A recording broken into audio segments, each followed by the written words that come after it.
Um, Yo, what is up, guys? And in today's video, I'm going to teach you how to run like me and DC flick as far as I can. Alright, so first one is going to be the run tutorial since I'm in a casual lobby. So, this is the place where I like to run the most, right at this entrance, and I like to start running about here, about this area, like from the party head in that line. And so, basically, pay close attention to the way I tilt my body because otherwise your backhand will be really difficult to execute correctly. So basically you want your entire body to face this way, but you just want to look that way with your head. And so basically, the reason why you do this is so your backhand has enough room while you're facing this way. So like, see how much I can move my backhand? But if you don't have your body like this, it's really hard and awkward. And yes, I was putting the same effort in both of those with my backhand. So basically, what you want to do next is you want to, with this hand, you're gonna make sure you put your arm out like that, and put your wrist back like this. And basically, once you want to make it slightly past the middle, so like you'll obviously your body will be this way, but you want your arm to be all the way straight. So like, think of a T pose, but only with your dominant hand. For me, like, I'm not left-handed, but I'm just more used to running left-handed. So for you, it's probably your right hand. So like, it'll be like that for you. So just do a T pose with one arm like this, and look this way.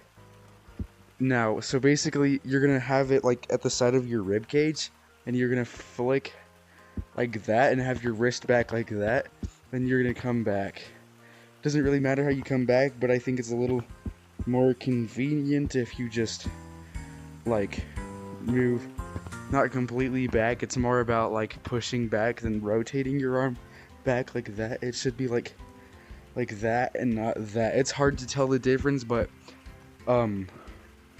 think of like going like that with your arm and going like this. So if you go like this and just move your arm back and forth like that, it'll be way easier than just trying to rotate your arm out and back. Same logic kind of applies for the backhand, which I'm going to explain now. So for you, it's obviously going to be, most likely going to be your left hand. So with this hand, obviously your body's facing this way, so these are going to be the sides of your ribcage, and you're going to face this way, remember that. With this hand, you're going to come over like this and make sure it's still close to your body, but you want your arm to be fully extended out. So like, come out like that. Unlike most runs where you go out like that. Now make sure your backhand's close to the ground because it actually helps a lot. And make sure your hand's angled like that. So once you have, like, put your hand out like that, and come, like, do that. And try not to put your hand out too much. Just keep it close to your body like this. Like that. Because it's much less tiring than, just like trying to rotate your arm like I said with the front hand. So the last part of this run I want to teach you about is the rhythm. So basically, rhythm is one of the most important things when running. You like, I know a lot of YouTubers say this, but I'm not underestimating how important, or I'm not overestimating it. It is just so important in runs. Like, if you don't have good rhythm, then you cannot run fast. And even if you're slow, having good rhythm will greatly improve your speed. That's, like, if you have good rhythm, you can run faster than most comp players, even if you're really short.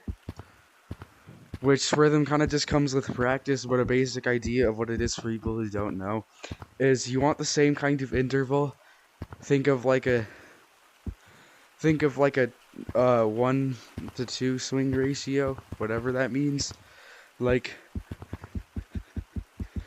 I wasn't really trying, but like, basically just make sure there's the same interval of time between each of your hands, like dun dun dun dun dun dun instead of dun dun dun dun dun. So like, this would be bad rhythm. That's bad rhythm, and this is good rhythm. As you can see, I went a little faster in the second clip because if you have good rhythm, it's easier to run faster. Alright, so that's a basic idea of rhythm. And remember, one of the most important tips is keep your hands close to the ground. Keep trying to do this, and it'll make you way slower and you don't get pull. So, okay.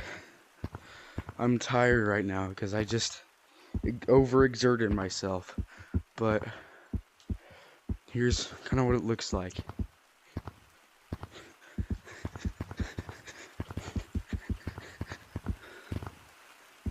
Try that again.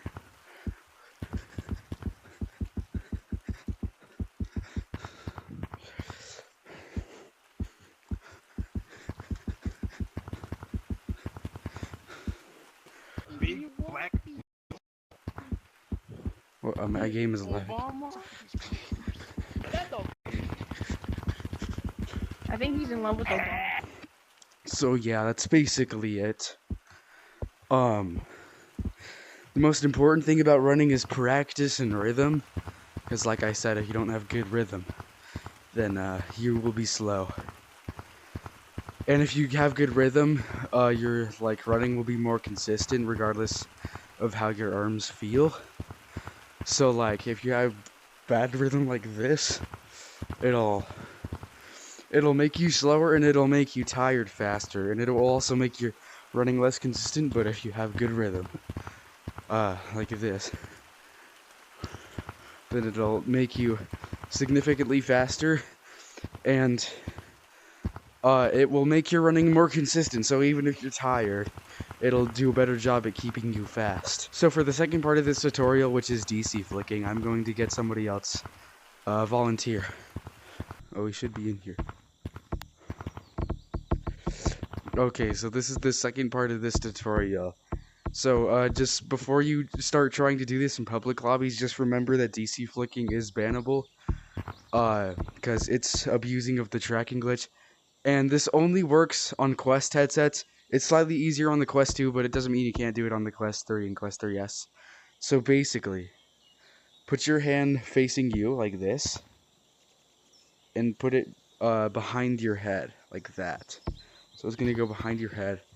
Then what you want to do is you want to flick out most of the time you want to flick out like forward like that. Like rotate your wrist like that, but just push it out like that and rotate your wrist as you do it.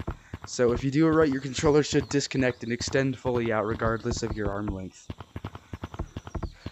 So you should start with small distances like this. Whoops.